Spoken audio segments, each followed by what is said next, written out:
अस्सलाम वालेकुम जी। आज लेसन नंबर 4 है जिसमें आज हम सबसे इम्पोर्टेंट चीज़ के बारे में बात करने लगे हैं, वो है रिस्क मैनेजमेंट। अगर आप फॉरेक्स ट्रेडिंग में कामयाब होना चाहते हैं तो सिर्फ चार्ट्स और इंडिकेटर नहीं बल्कि आपको रिस्क मैनेजमेंट का सबसे ज़्यादा सहारा लेना पड़ेगा। रिस्क मैनेजमेंट अगर आपका ठीक नहीं है तो आप अपने अकाउंट को कभी भी ग्रो नहीं कर सकते। आप 100 का अकाउंट 500 पे 1000 पे तो लेके जाएंगे, लेकिन नेक्स्ट डे वो 1000 का अकाउंट वापस आपका लॉस में चला जाएगा। सिर्फ इसका रीज़न यही है कि आप रिस्क मैनेजमेंट ठीक नहीं कर रहे। तो इस लेसन में मैं आपको सिखाने वाला हूं कि प्रॉपर रिस्क मैनेजमेंट कैसे करते हैं, लॉट साइज क्या होता है और कैसे काम करता है, रिस्क रिवॉर्ड रेशो कैसे कैलकुलेट करते हैं, स्वैप क्या होता है, बिड प्राइस जो होती है वो और आस्क प्राइस वो क्या होती है, MT5 में मार्जिन क्या होता है और पिप्स क्या होते हैं और इनको कैसे कैलकुलेट करते हैं। पहले समझते हैं कि रिस्क मैनेजमेंट क्या होता है।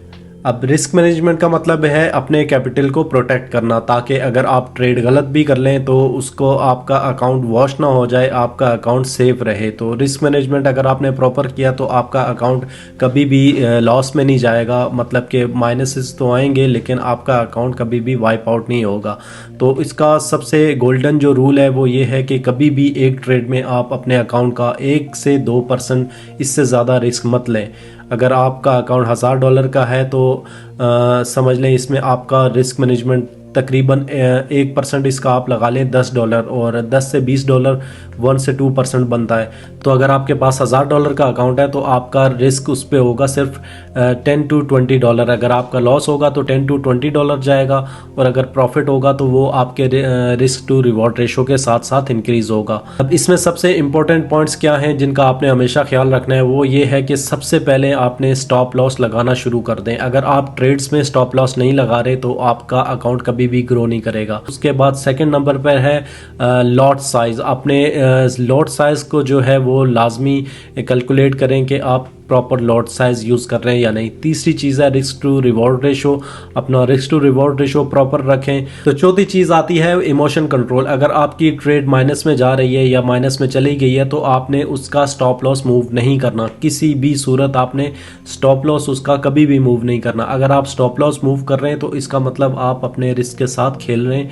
आप कभी भी उस अकाउंट को ग्रो नहीं कर सकते। अपने इमोशंस को कंट्रोल करें और स्टॉप लॉस हमेशा प्रॉपर यूज़ करें।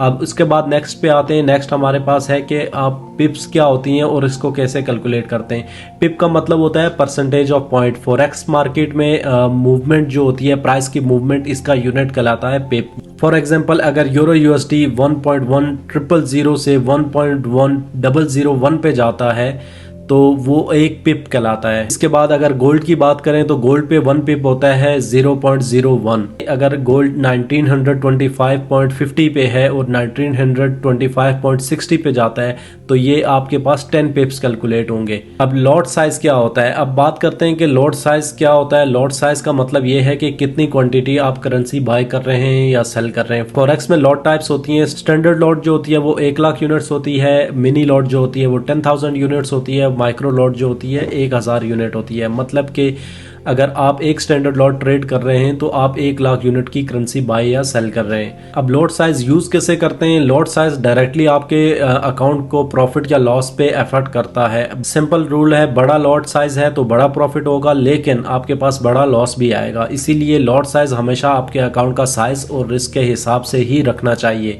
एग्जाम्पल, अगर आपका अकाउंट बैलेंस $1000 का है और आप 1% रिस्क लेना चाहते हैं तो $10 का रिस्क हो गया। कैलकुलेटर मेंशन कर देता हूँ, नीचे लिंक में कमेंट कर दूंगा कि इस रिस्क कैलकुलेटर में जब भी आप जो भी जिस भी पेयर पे ट्रेड करना चाहते हैं, आप कितना रिस्क लेना चाहते हैं वो इस पे इंटर करेंगे। आप उस जिस पेयर पे आप कर रहे हैं उसकी करंट प्राइस यूज़ करेंगे और अकाउंट का टोटल बैलेंस आप उस पर लिखेंगे कितना बैलेंस है और उस पर कितना रिस्क बनता है। तो आप रिस्क टू रिवॉर्ड रेशो फ़ौरन यहाँ से कैलकुलेट कर सकते हैं ऑटोमेटिक, अगर आप मैनुअल नहीं करना चाहते। अच्छा, इसके बाद हम आते हैं कि रिस्क टू रिवॉर्ड रेशो क्या है। रिस्क टू रिवॉर्ड रेशो का मतलब ये है कि अगर आप $10 का रिस्क ले रहे हैं तो आपको कम से कम भी $10 से $20 का रिवॉर्ड टारगेट करना चाहिए। ये $10 से $20 का रिवॉर्ड 1 to 2% आता है। ये आप इसको इंक्रीज भी कर सकते हैं लेकिन मिनिमम जो है 2%, 1.5 से 2% आप देखें। अगर आपका स्टॉप लॉस 20 पिप्स का होता है तो मिनिमम टारगेट आपका 30 से 40 पिप्स होना चाहिए। तो आपका रिस्क रिवॉर्ड रेशो, आपका अकाउंट जो है वो ग्रो करेगा इससे। अगर आप एक ट्रेड माइनस करते हैं 10 पिप्स, तो नेक्स्ट ट्रेड में आप 20 पिप्स कवर कर लेंगे। अच्छा, इसके बाद आते हैं कि स्वैप क्या होता है। स्वैप जो होता है वो ओवरनाइट फ़ी होती है ब्रोकर की, जो आपसे वो चार्ज करता है। ट्रेड को एक दिन से ज़्यादा अगर आप होल्ड करेंगे तो वो स्वैप में चली जाएगी। अगर आप सेम डे ही ट्रेड क्लोज कर लेते हैं तो आपको स्वैप फी नहीं लगती। और बिड प्राइस क्या होती है, आस्क प्राइस होती है, इस पे बात करते हैं। फॉरेक्स में हमेशा दो प्राइसेस होती हैं, एक बिड प्राइस वो जो ब्रोकर आपसे बाय करता है, और आस्क प्राइस वो होती है जिस पे ब्रोकर आपको सेल करता है। ये आप चार्ट के ऊपर जब भी देखें तो आपके पास दो लाइंस शो हो रही होती हैं, लेकिन अब जब बाय करें तो नीचे वाली लाइन से बाय हो जाता है, लेकिन आपका जो कैलकुलेशन होती है जब वो लाइन ऊपर जाती है तब आपका प्रॉफिट स्टार्ट होना शुरू होता है। तो बिड प्राइस हमेशा आस्क प्राइस से कम होती है। इन दोनों के बीच में डिफरेंस होता है वो स्प्रेड कहलाता है, जो ब्रोकर की अर्निंग होती है। तो कोई भी डिफरेंट ब्रोकर है, उनका डिफरेंट स्प्रेड होता है, किसी का कम है किसी का ज़्यादा है, तो ये वेरी करता है ब्रोकर टू ब्रोकर।